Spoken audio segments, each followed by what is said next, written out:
Bien, mis queridos, les invito a buscar en sus Biblias, por favor, en el libro de Efesios, en el capítulo 4. Carta del apóstol Pablo a la iglesia de Éfeso, allá en el capítulo 4. Estamos comenzando hoy una nueva serie, ya es el segundo tema, que tiene que ver con la vida cristiana. Esta serie tiene que ver con el andar de la vida cristiana, basado en Efesios capítulo 4 al verso 6. El tema que vamos a considerar hoy tiene que ver con los 7 pilares de la unidad, 7 pilares claves que nos hablan acerca de nuestra fe. Es interesante esta carta porque nos lleva a un terreno práctico. En los primeros 3 capítulos Pablo nos ha hecho ver doctrina, nos ha hecho ver conocimiento, nos ha dado información. Pero ahora Pablo sabe que el cristianismo no es solamente un asunto intelectual de conocer. Pedro dice que debemos crecer en la gracia y el conocimiento. Es lamentable cuando un creyente solamente se dedica a conocer información, data.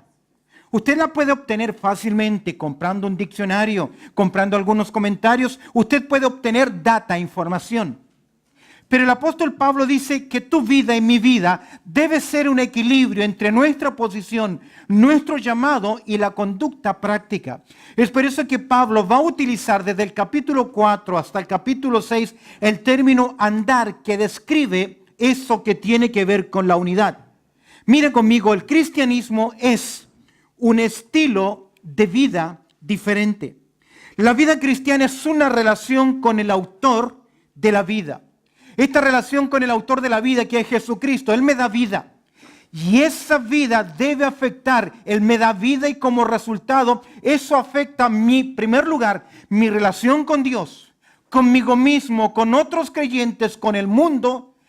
Y ya hemos visto, ya hemos considerado el hecho de esta vida cristiana, la parte doctrinal. Y ya hemos visto en los primeros 3 versículos cómo nosotros debemos andar en unidad. Mira conmigo en la vida cristiana, en los versos 4 al 6. Favor de mirarlo, por favor. Verso 3 dice, solícitos en guardar la unidad del Espíritu en el vínculo de la paz, que agrega un cuerpo, un espíritu, como fuisteis también llamados a una misma esperanza de vuestra vocación, un Señor, una fe, un bautismo, un Dios y Padre de todos, el cual es sobre todos y por todos y también en todos. En los versos 4 al 6 veremos un credo que se hizo popular en las iglesias del primer siglo. Un credo es una confesión doctrinal. Cuando uno estudia la historia de la iglesia, gran parte de lo que nosotros tenemos como teología, conocimiento o declaraciones teológicas fueron el resultado de confesiones que se fueron realizando a través del tiempo. Más de alguno de ustedes conoció y repitió o rezó el credo de los apóstoles. ¿Lo recuerdan? El credo de los apóstoles. Son confesiones y estos versos 4 al 6 vemos que fue un credo que se hizo popular en la iglesia del primer siglo, que va reflejando la unidad doctrinal, que va reflejando esa creencia, esas convicciones. Escúcheme bien. Amós en el capítulo 3, verso 3 dice lo siguiente: ¿andarán dos juntos si no estuvieren de acuerdo? Muchas de las divisiones que se han producido en las iglesias es porque la iglesia tiene una confesión, tiene un credo. Creo que toda iglesia local debe tener una confesión doctrinal y es responsabilidad de todos los miembros conocer esa declaración doctrinal y no intentar cambiar la línea doctrinal de una iglesia. Si usted tiene un credo diferente al credo de su iglesia o nuestra iglesia, es mejor que usted busque ¿qué cosa? Una iglesia que crea y que practique lo mismo que usted. Si usted toma un tren en dirección hacia el norte, no puede ir a la cabina del conductor y decirle, mire, yo no quiero ir al norte, yo quiero ir ¿qué? Al sur. Usted no puede hacer eso. ¿Qué es lo que tiene que hacer? ¿Por qué es importante lo que dice Amós si no hay concordancia? no en todos los aspectos doctrinales, porque creo que ninguno de nosotros estaremos 100% de acuerdo en todo doctrinalmente. Pero Pablo quiere hacernos ver que hay ciertas verdades doctrinales, ciertas verdades cardinales doctrinales, ciertas verdades del cristianismo que son como la columna central en la cual todos debemos estar de acuerdo. ¿Por qué? Andarán dos juntos por el camino si no estuvieran, ¿qué? De acuerdo. Al mirar los versos 4 al 6 vas a ver algo interesante. Esta confesión doctrinal de unidad se describe en 7 pilares, los cuales descansan en la unidad ¿de quién? Del seno trinitario. Cuando hablamos del seno trinitario nos referimos a Dios que Padre, Hijo y Espíritu Santo. La doctrina histórica cristiana descansa en el Padre, en el Hijo y en el Espíritu Santo. No hay Dios si llega a faltar uno de ellos. Coiguales, cosustanciales, con los mismos atributos, pero con funciones completamente diferentes. No es el Padre y no es el Hijo quien muere en la cruz, o el Espíritu Santo quien muere en la cruz. ¿Quién es? Es Cristo. El que nos ha bautizado, el que ahora nos guía y nos llena, no es Cristo. ¿Quién es? El Espíritu Santo. No es el Padre quien clama en la cruz, Eloi, Eloi, lama sabachthani. Pero, por eso se le llama a la doctrina trinitaria un misterio. Es posible que quienes hoy nos estén viendo discrepen con nosotros y digan, la palabra Trinidad no existe en la Biblia. Tiene toda la razón. Pero es una declaración que resume nuestro credo. Concepción virginal, encarnación de Cristo no aparecen en el texto, pero sí son creídas porque representan nuestra convicción. Esta confesión doctrinal de la unidad se describe en 7 pilares. Ahora, mira, quiero que veas cómo estos 7 pilares tienen que ver con la Trinidad. En primer lugar, quiero que mires, se habla acerca del Espíritu Santo y por el Espíritu Santo somos ¿qué? Un cuerpo, hay un espíritu y que hay también una misma esperanza. Ahora, por el Hijo, ¿qué hay? Un Señor, una fe y un bautismo. Y por el Padre, ¿qué hay? Un Dios es Padre, un Dios y Padre ¿de quién? De todos. Vamos rápidamente ahora con esta introducción. Ya hemos visto el llamado a la unidad. Mira conmigo, quiero que consideremos ahora rápidamente los 7 pilares fundamentales de la unidad del Espíritu. Por favor, siéntese bien, póngase su cinturón porque vamos a ir a velocidad, ¿ok? ¿Estamos? ¿Se acomodó bien? Ok, vamos entonces a considerar los 7 pilares. Estos pilares proveen la base para la unidad espiritual que debe recaer, que está en todos los creyentes, la cual descansa sobre verdades fundamentales. Nuevamente, Amós 3:3, andarán dos juntos por el camino. Si no estuvieran, ¿qué? ¿De acuerdo? Primer pilar, ¿cuál es? Vamos a mirar, Efesios capítulo 4. En primer lugar, dice el verso 4, un cuerpo.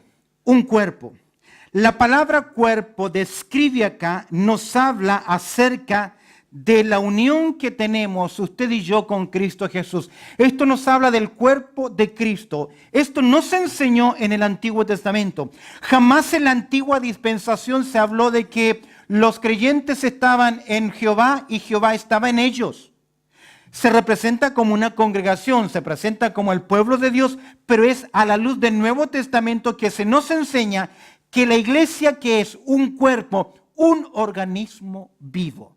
Esto nos habla del cuerpo de Cristo, la unión de todos los creyentes en el cuerpo de Cristo, que es ¿qué cosa? La iglesia. Ya es en este libro, en el libro de Efesios, que nos enseña esta verdad. Pero quiero mostrarte un par de versículos. En primer lugar, Romanos en el capítulo 12, verso 5. A esta unión del cuerpo, escúchame bien, se le llama la unión en el cuerpo místico de Cristo. Dice Romanos capítulo 12, verso 5, así nosotros siendo ¿qué? Muchos somos ¿qué? Un cuerpo en Cristo y todos miembros que agrega los unos de los otros. ¿Cuántos cuerpos tiene usted? ¿Cuántos miembros tiene? ¿Ah? Muchos. Pero esos muchos, a pesar de que tienen funciones completamente diferentes, pertenecen ¿qué?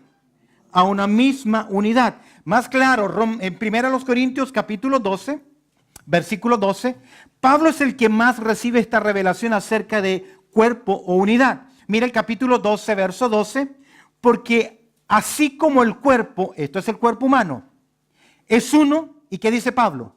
Y tiene muchos miembros, pero todos los miembros del cuerpo, siendo muchos, ¿son qué? Un solo cuerpo que agrega. ¿Qué significa ese así también? Así como nuestro cuerpo tiene extremidades, muchos miembros, es uno, así también lo es ¿quién? La unidad de todos los creyentes. En este cuerpo, nosotros somos miembros y Jesucristo, ¿qué es? Es la cabeza de este cuerpo. Ahora, hay un solo cuerpo, que es el cuerpo espiritual o cuerpo místico que se le llama. Nosotros cuando estudiamos la doctrina de la iglesia, le llamamos a esta unidad la iglesia universal, que se compone por toda aquella persona, desde el día de Pentecostés hasta el rapto o el traslado de la iglesia, ha reconocido a Jesucristo como su Salvador personal.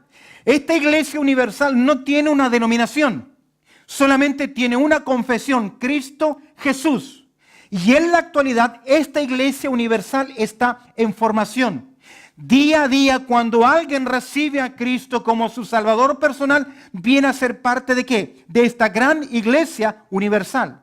Ahora, creo también que esta iglesia universal, que se compone de toda persona que ha reconocido a Cristo como su Salvador personal, debe también funcionar ¿en dónde?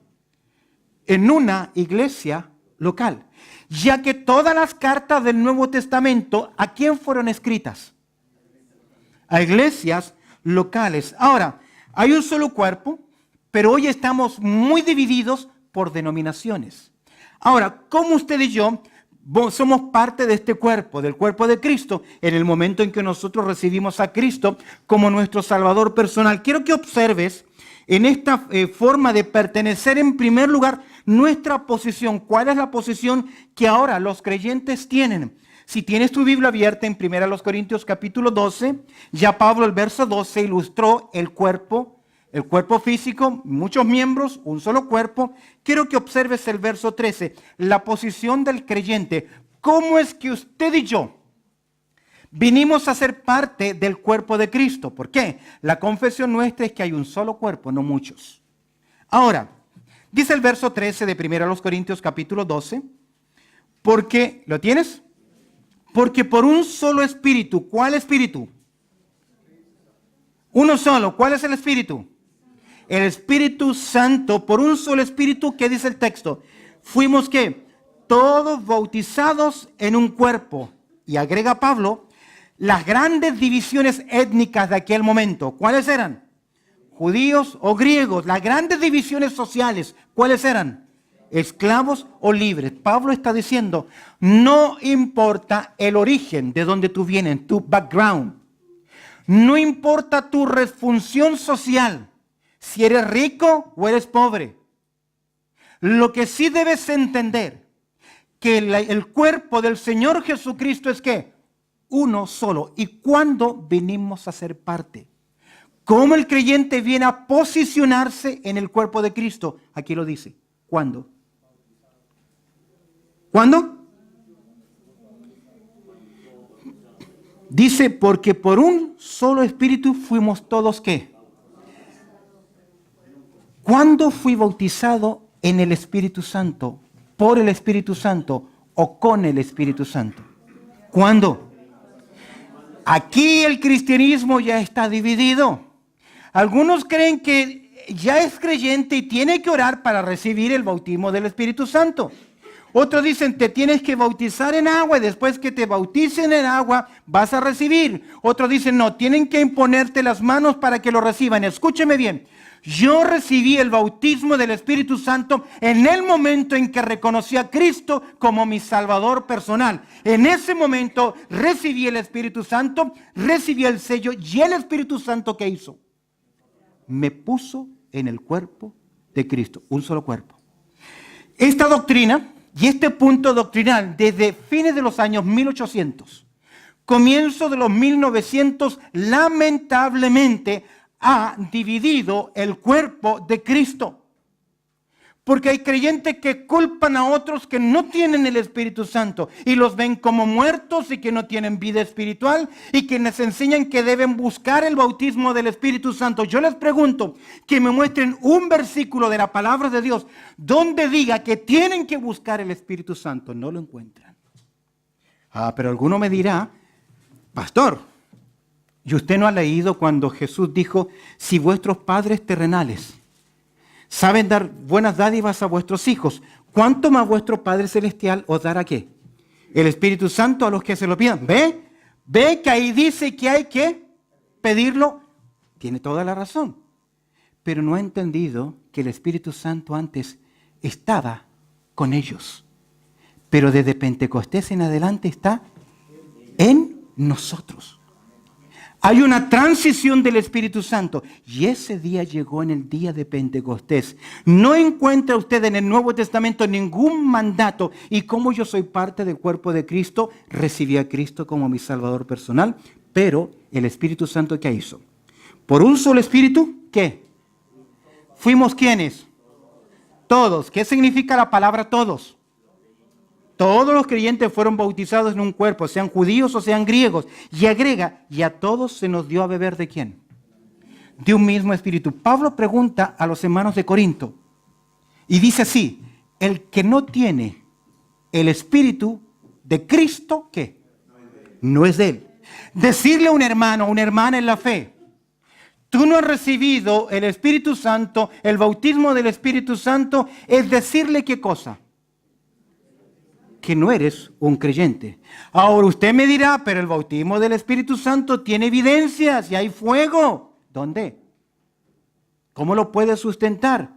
Usted me dirá, pero Juan el Bautista en Mateo capítulo 3 dijo lo siguiente, él los bautizará en Espíritu Santo y ¿qué? Y fuego. ¿Y dónde está el fuego? Y yo le digo, ojalá que no venga el fuego.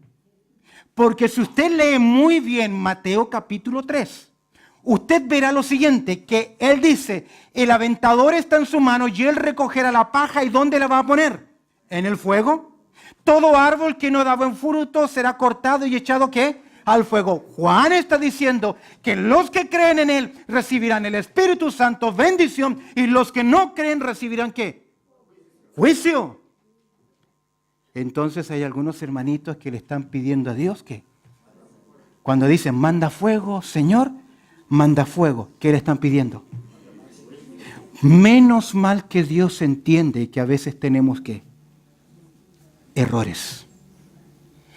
Pero el día de Pentecostés ellos recibieron fuego. No, ¿qué dice el texto? Lenguas como de fuego. Ahora, yo entiendo muy claramente que el fuego puede ser un símbolo del Espíritu Santo, pero también el fuego puede ser símbolo de la presencia de Dios. Quita el calzado de tus pies, porque el lugar que pisas, ¿qué es? Santo. Yo sé también que nuestras obras van a ser pasadas, ¿qué? Por fuego, y que Dios también es fuego consumidor. El contexto determina su significado. En Mateo capítulo 3, el contexto demuestra que el fuego, ¿qué es? Juicio de parte de Dios. El que tiene oídos para oír, oiga.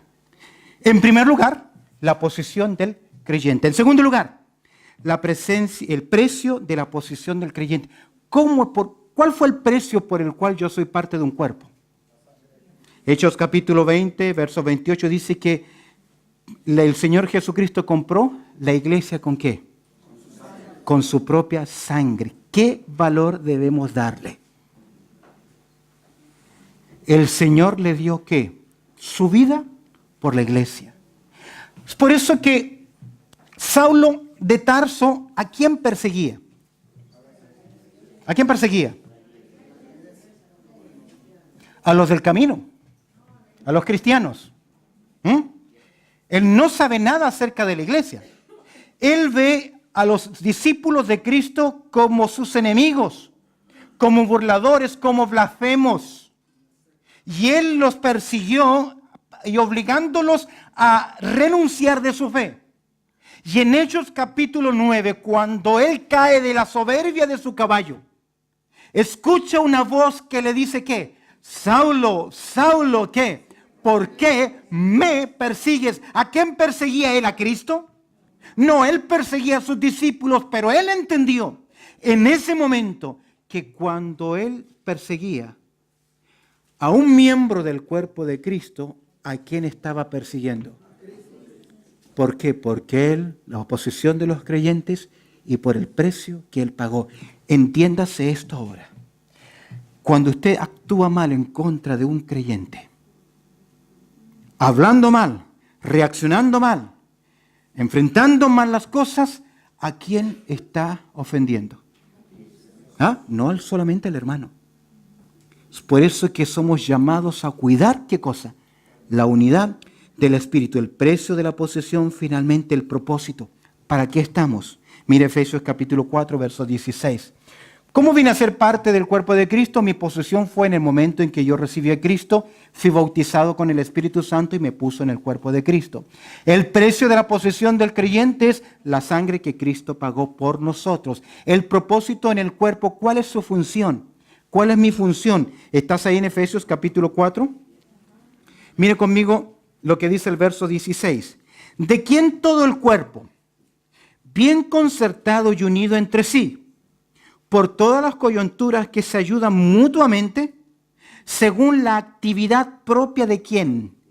De cada miembro recibe ¿qué cosa? Su crecimiento para ir edificándose en amor. Es tu responsabilidad, es mi responsabilidad, trabajar para que los demás hermanos, ¿qué?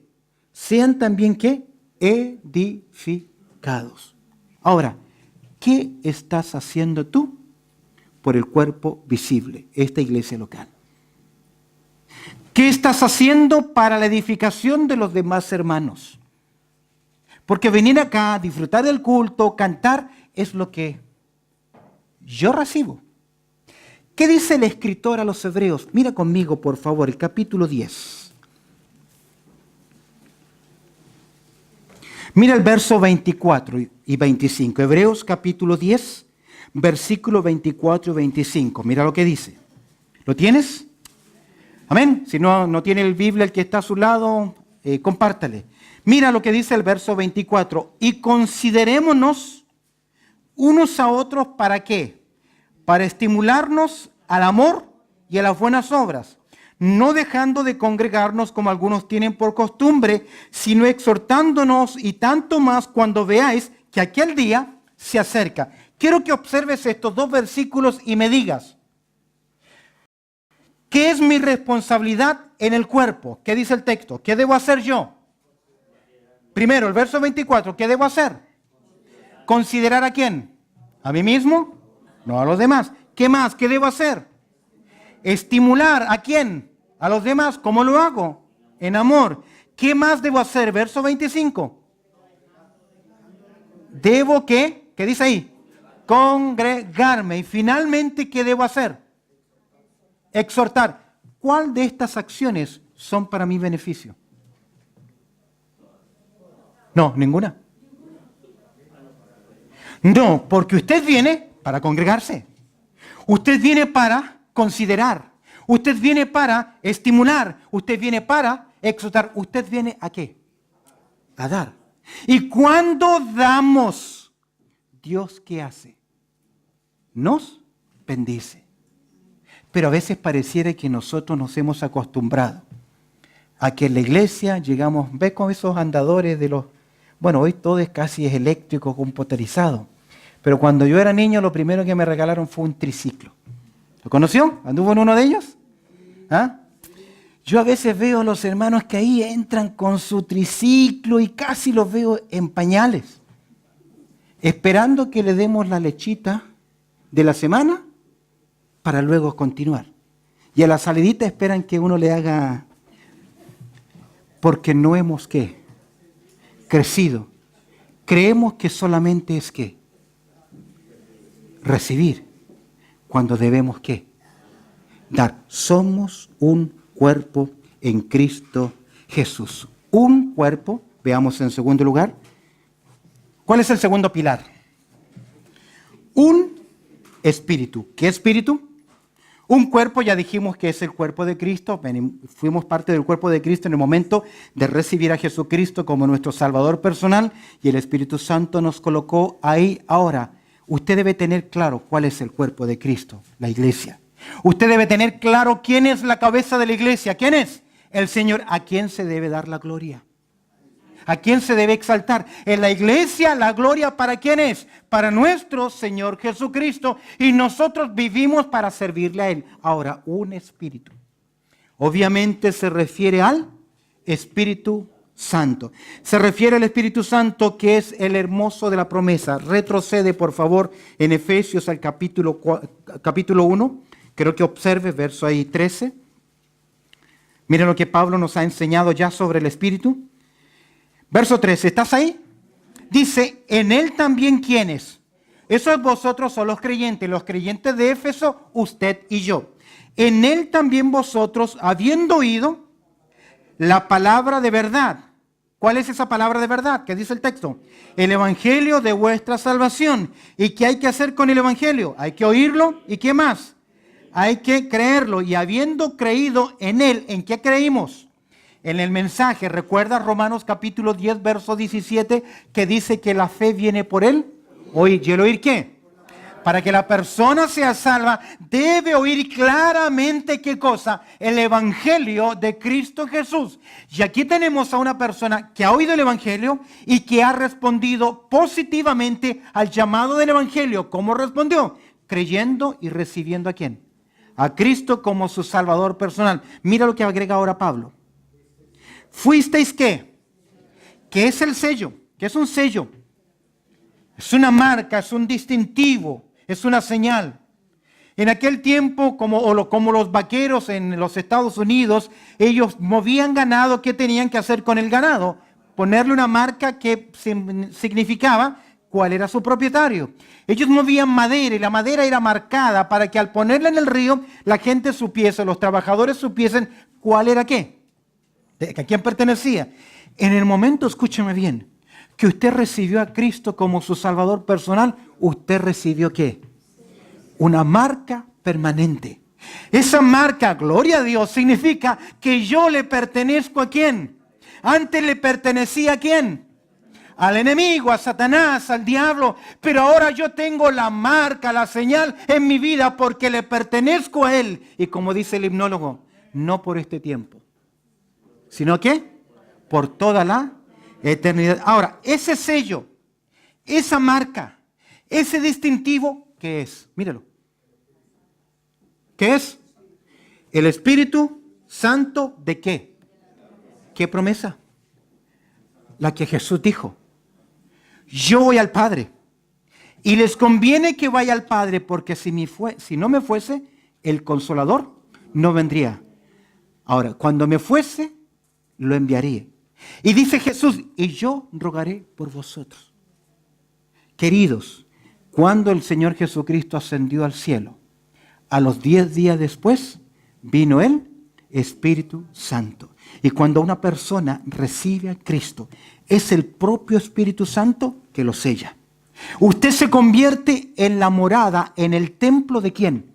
Del Espíritu Santo. Él está en mí. ¿Por cuánto tiempo? ¿Ah?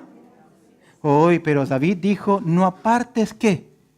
De mí tu espíritu. Antigua dispensación. Desde el día de Pentecostés en adelante, el Espíritu viene a morar ¿qué? Permanentemente. ¿En quiénes? En todos los creyentes. Ahora, usted decidirá si anda en el Espíritu o en el poder de la carne. Usted decide si será lleno del Espíritu Santo o no. No esté pidiéndole a Dios, lléname Señor, porque Dios te está diciendo a ti, busca ser lleno del Espíritu Santo. ¿Cómo? Conociendo la palabra, obedeciendo la palabra. Terminemos. Dice el texto, habiendo oído el evangelio de vuestra salvación y habiendo creído en él, fuisteis sellados con el Espíritu Santo de la promesa. Mira el verso 14. ¿Qué es? Las arras de nuestra... ¿Qué son las arras? No garras, arras. ¿Qué son las arras? Es un dote, es una garantía, es un primer depósito. Oye, qué fantástico. Lo que hoy tenemos como creyentes, el Espíritu Santo en nosotros, escúcheme bien, el Espíritu Santo en nosotros solamente es ¿qué? Una garantía, un anticipo. Permíteme en los minutitos que me quedan mostrarte algunas cosas que hace el Espíritu Santo. Solo es un arras. Solo es ¿qué cosa? Un anticipo. Un anticipo que garantiza algo, pero escúchame bien, lo que hoy usted y yo tenemos de Dios a través del Espíritu Santo solamente es ¿qué? Hoy en día cuando uno compra una propiedad, una casa, nos piden ¿qué? Venga con ¿qué? Con un depósito, venga con el 10%, no sé cuánto es ahora. 20%, venga con el 20%. Lo que hoy yo tengo del Espíritu Santo, que ya es muchísimo, ¿qué es? ¿Qué es? Sí, pero solo es un depósito de todo lo que tendré. Mira conmigo el Espíritu Santo en nosotros. ¿Qué hace el Espíritu Santo? Jesús lo dijo. En primer lugar, el Espíritu Santo quería convence al hombre de qué? De pecado, de justicia y de juicio. Tenemos un coro que dice, tanto tiempo busqué y al fin te encontré. La verdad que no es cierto. Que si no es que cuando oí el Evangelio, el Espíritu Santo ¿qué? Me convenció de pecado, de justicia, de juicio, usted y yo no sería ¿qué? Salvo. Es la palabra de Dios aplicada, la palabra de Dios predicada, pero el Espíritu de Dios que convence. Es por eso que Apocalipsis se cierra diciendo, la iglesia y el Espíritu dicen, ven. Es el Espíritu Santo a través de sus labios y mis labios que va tocando el corazón de personas para que ellos se quite de ellos, ¿qué cosa? La venda de sus ojos y puedan ver por primera vez a Cristo. Conversaba con alguien que me decía, el mundo de la ventana 1040 o 440, el mundo musulmán, el mundo no alcanzado, los pueblos no alcanzados. Y me decía, hablando con mucho énfasis, de lo que nosotros debemos hacer, llevando a Cristo el Evangelio, y que hay que ir allá. Y yo digo, ¿y los que están acá? Tenemos un muchacho acá, Sebastián, que en todos los años de su vida, en su país, viviste en España, nunca había oído del Evangelio, como lo oigo acá. ¿A dónde están los que no han sido alcanzados? ¿Dónde están? En todas partes. ¿Y cómo son alcanzados? Por tus labios y mis labios. Porque el Espíritu Santo, ¿qué hace? Convence a los hombres. Porque por medio del Espíritu Santo tenemos ahora entrada. Es interesante una analogía. ¿Recuerdas cuando Abraham quiere buscar una esposa para quién? Para Isaac. ¿A quién envía? A su criado. ¿Con qué función lo envió? ¿Ah? Eleazar fue a convencer a una muchacha para que creyese lo que él estaba diciendo. Y cuando encuentra el siervo de Abraham, esa muchacha le muestra el anillo, le muestra los tesoros y le habla acerca de su esposo, del novio. Y ella confiadamente que viene. Eso es lo que hace el Espíritu Santo. Nos convence de nuestro amado Salvador. Pedro dice, ¿a quién amáis? ¿Qué? Sin haberle visto, pero estamos enamorados de Cristo. ¿Amén? De su hermosura, aunque no lo podamos ver con nuestros ojos, el Espíritu Santo que ha hecho, me ha convencido. El término convencer significa demostrar de tal forma que quedamos sin defensa. ¿Será por eso que Isaías dice, venid luego, dice Jehová, y estemos ¿qué? a cuenta.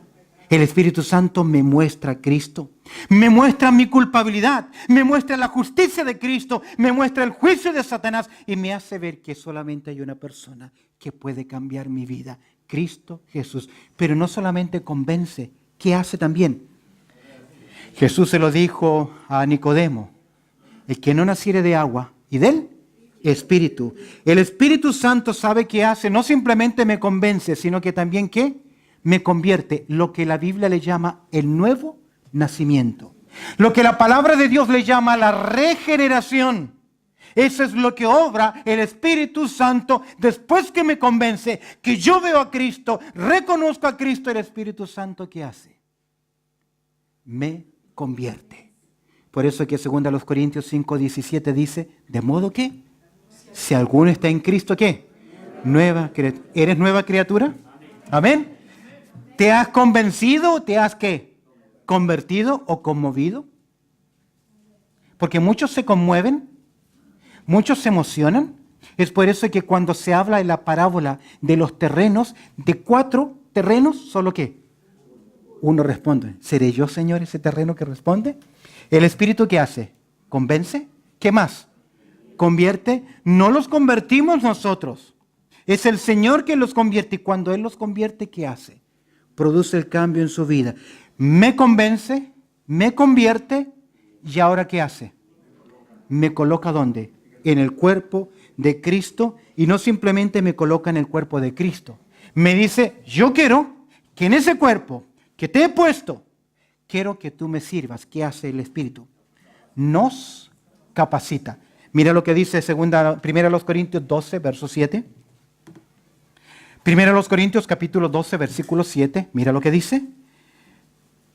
Pero a cada uno le es dada la manifestación del Espíritu, ¿qué? Míralo, por favor, mira el texto. ¿Para qué? Provecho. Los chilenos, cada vez que a una persona se le escapa un ruido por la boca de dudosa reputación, a veces le decimos que provecho. O cuando uno come o está disfrutando de una comida, ¿qué le decimos? Buen provecho. ¿Qué significa? ¿Ah? Pero el término provecho acá significa que el Espíritu Santo te ha dado algo para que tú seas de bendición a otra persona. Que edifique ¿a quién? A los demás. Escúcheme bien. Usted ha sido capacitado por el Señor. Tiene por lo menos un don. ¿Sabe cuál es? ¿Sabe cuál es? Sí, el Señor me dio el don de misericordia y de repartir. Me doy a mí mismo.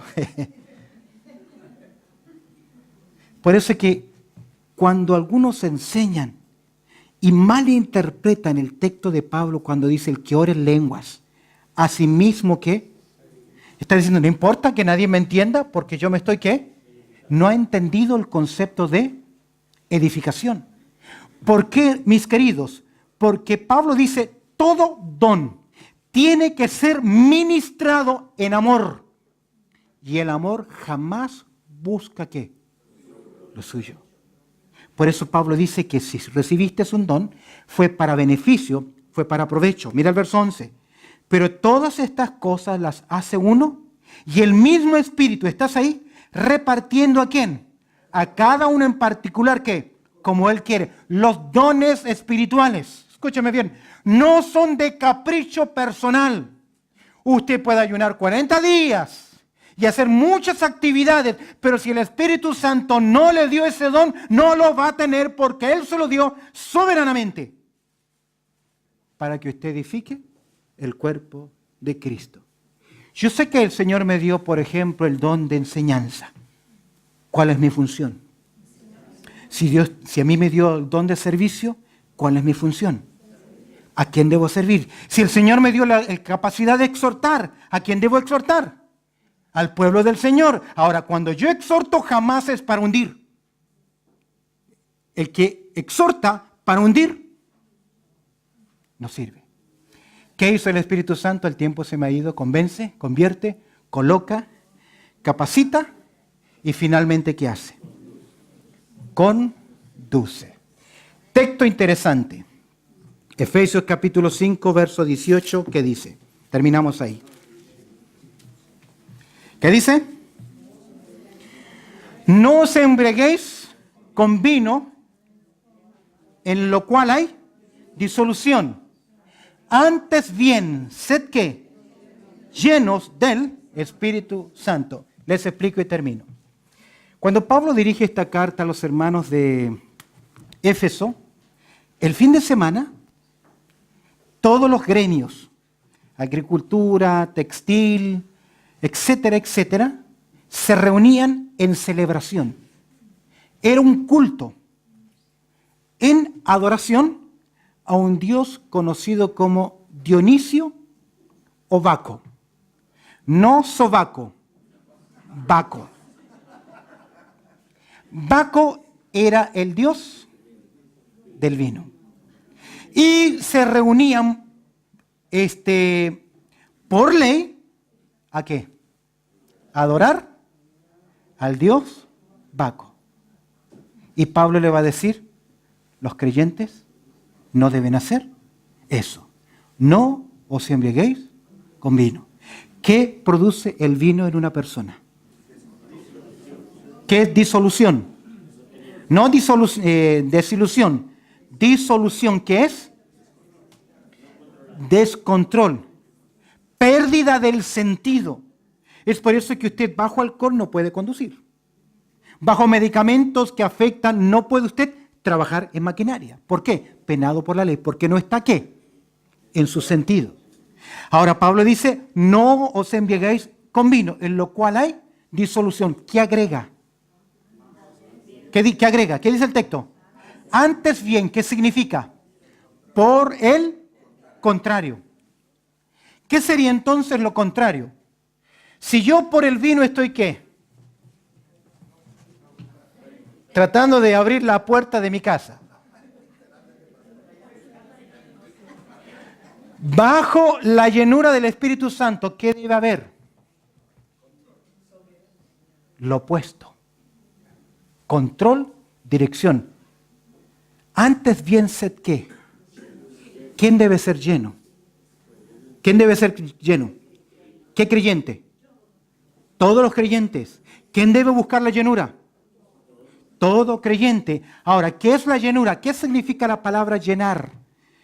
En nuestro castellano significa verter, poner líquido sobre algo. El texto griego significa ser conducido, controlado. Por eso es que el Espíritu convence, convierte, coloca, capacita y ¿qué hace? Me conduce. Hay algunos cantos que dicen, Señor, embriáganos de tu Espíritu Santo. El texto dice, por el contrario. ¿Ah? Oh Señor, lléname y manda más y llena, como que satúrame. Escúcheme bien. La llenura no es cuánto yo tengo de Él, sino cuánto el Espíritu Santo tiene de mí. Cuánto control tiene en mi vida. Por eso que Pablo dice, somos un cuerpo. Y solamente hay un espíritu. Termino con esta aplicación. Es evidente en mi vida la llenura del Espíritu Santo, porque cuando se eligieron a los primeros servidores en la iglesia allá en Jerusalén, ¿cuál fue uno de los requisitos? Que fueran ¿qué? Llenos del Espíritu Santo. Eso significa, aquí no hay, ¿cómo le llamaríamos? ¿Ve cómo en la carne uno lo pincha y le da el grado de cocción? Sería bueno tener un pinche de ese ¡pap! Y ver al hermano a ver si es lleno o no es lleno del Espíritu. Pero la llenura del Espíritu Santo debe ser evidente que en mi vida. Un cuerpo, un Espíritu Santo. Amén. Oramos al Señor. Bendito Padre Celestial, te damos gracias por tu amor y tu cuidado, Señor, porque estas verdades son importantes. Porque no puede haber unidad si no caminamos juntos en verdades que sean fundamentales. Ya hemos hablado de la iglesia como un cuerpo y también hemos considerado el Espíritu Santo. Y lamentablemente la unidad es del Espíritu, pero si hay una doctrina que nos ha dividido, es la doctrina del Espíritu Santo. Te pido, Señor, que seamos sensibles a tu palabra, a tu dirección, a oír claramente tu enseñanza y lo que tú nos dices en ella. Te agradezco, Señor, por mis hermanos y hermanas por este tiempo. Pido, Señor, que nos ayudes a considerar, a poner en alto la bendita palabra de Cristo Jesús, ya que la Biblia es lámpara a nuestros pies y lumbrera a nuestro camino. Te pido no solamente por los que hoy han oído este mensaje, sino tal vez aquellos que nos verán en algún momento, nos oirán a través del ministerio radial o a través de la net, que sus ojos también sean abiertos, para que comprobemos, Señor, la enseñanza preciosa de tu palabra. En Cristo Jesús oramos. Amén y amén.